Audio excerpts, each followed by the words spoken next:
Magandang araw! Sa video na ito, tatalakayin natin ang buod ng ikalawang kabanata ng El Filibusterismo ni Dr. Jose Rizal na may pamagat na Sa Ilalim ng Kubyerta. Pag-aaralan din natin ang mga mahahalagang pangyayari, tauhan, tagpuan, talasalitaan, at aral, mensahe o implikasyon na matatagpuan sa kabanatang ito. Simulan na natin. Napadpad si Simon sa ilalim ng kubyerta kung saan makikipag-usap siya sa mga estudyanteng sina Basilio at Isagani.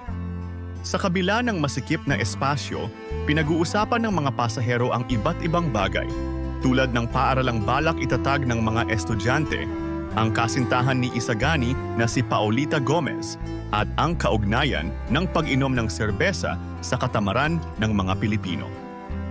Sina Basilio at Isagani, kapwa estudyante, ay nakikipag-usap kay Kapitan Basilio tungkol sa balak nilang paaralan na magtuturo sa wikang Kastila.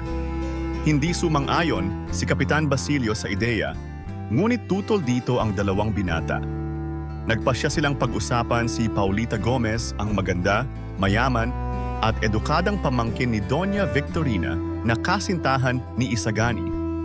Hinahanap naman ni Doña Victorina ang kanyang asawa na si Don Tiburcio de Espadaña na nagtatago sa bahay ni Padre Florentino, amayin ni Isagani.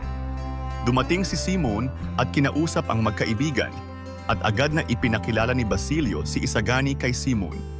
Pinag-usapan nila ang dahilan kung bakit hindi madalas bisitahin ni Simon ang lalawigan nila Basilio, na sinabi niyang mahirap at hindi makabibili ng alahas. Tinutulan ni Isagani ang sinabi ni Simon at sinabing hindi sila bumibili ng alahas dahil hindi naman nila ito kailangan. Inanyayahan ni Simon na uminom ng serbesa ang magkaibigan, ngunit tumanggi ang dalawa.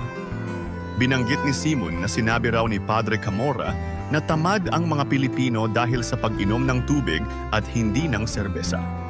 Sagot naman ni Basilio, sabihin daw ni Simon kay Padre Camorra na kung iinom siya ng tubig sa halip ng serbesa, marahil ay mawawala ang sanhi ng mga usap-usapan.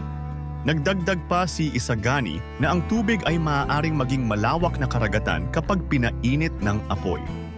Binigkas ni Basilio ang isang tula ni Isagani tungkol sa pagtulong ng apoy at tubig sa pagpapatakbo sa makina, steam engine. Ngunit sinabi ni Simon na pangarap lang iyon dahil ang makina ay hahanapin pa. Dumako naman tayo sa mga mahahalagang pangyayari sa kabanatang ito. Paglalarawan ng kalagayan sa ilalim ng kubyerta kung saan makikita ang iba't ibang uri ng pasahero na naglalakbay patungo sa Laguna. Ang usapan ni Basilio, Isagani at Kapitan Basilio tungkol sa Akademya ng Wikang Kastila at ang mga hadlang na kanilang kinakaharap. Ang pagdating ni Simon at ang tensyon sa pagitan niya at ng mga kabataan, lalo na kay Isagani. Mga mahahalagang tauhan. Simon, ang misteryosong tao na bihirang bumisita sa kanilang lalawigan at nag-aalok ng serbesa sa mga magkaibigan. Ipinahiwatig din niya ang kanyang paniniwala na ang serbesa at hindi ang tubig ang dapat na inumin ng mga Pilipino. Basilio, isang estudyante na nasa ilalim ng kubyerta na kasama ni Isagani. Kasama siya sa mga nag-uusap tungkol sa paaralang itatatag at nagsasabi rin ng kanyang saloobin tungkol sa mga opinyon ni Simon at Padre Camorra. Isagani, kasintahan ni Paulita Gomez at mag-aaral na kasama rin ni Basilio.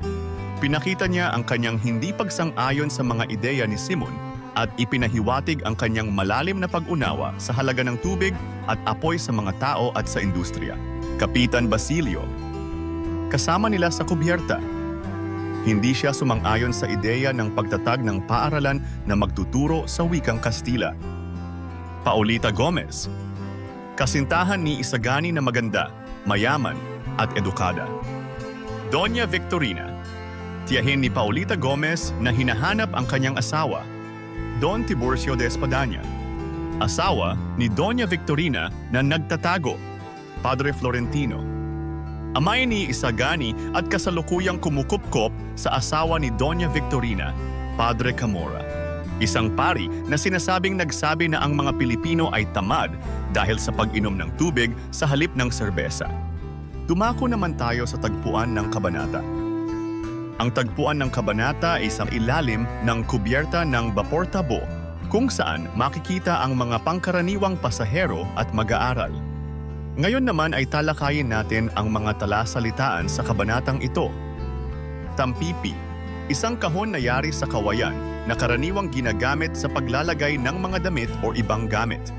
Bakol, isang malaking lalagayanan na yari sa kawayan, kadalasang ginagamit sa paglalagay ng mga prutas, gulay o iba pang produkto. Kaldero, isang malaking pot o lutuan. Paaralan, isang institusyon o gusali para sa pag-aaral. Serbesa, tinatawag ding alak, isang uri ng inumin na nakalalasing. Usap-usapan, mga bagay na pinag-uusapan ng madla, maaaring totoo o hindi. At ngayon ay alamin naman natin ang ilan sa mga aral, mensahe o implikasyon na ipinakita sa nobela. Ang pagkakaiba ng pananaw at kultura ay maaaring maging sanhi ng hindi pagkakaunawaan, ngunit sa pamamagitan ng pagtatalakay at pagpapaliwanag, maaaring maunawaan ang bawat isa. Ang pagiging kritikal at mapanuri sa mga sinasabi at pinapahalagahan ng mga may kapangyarihan ay mahalaga upang maipagtanggol ang sariling paniniwala at prinsipyo. Hindi lahat ng solusyon sa mga problema ay makukuha sa pamamagitan ng paggamit ng mga bagay na popular o kinagigiliwan ng karamihan. Minsan, ang tunay na solusyon ay nasa pagbabago ng pananaw at pagpapahalaga sa sariling kakayahan at kultura. Ang pagkakaroon ng mataas na pangarap at adhikain para sa bansa ay isang mahalagang hakbang upang makamit ang pagbabago at kaunlaran. At diyan nagtatapos ang ikalawang kabanata ng El Filibusterismo sa ilalim ng kubyerta. Ano ang natutunan mo sa kabanatang ito? I-comment mo na ang iyong sagot. Inaanyayahan ka din namin na i-like, subscribe at i-click ang notification bell para lagi kang updated sa mga susunod naming videos. Hanggang sa muli, maraming salamat sa panonood.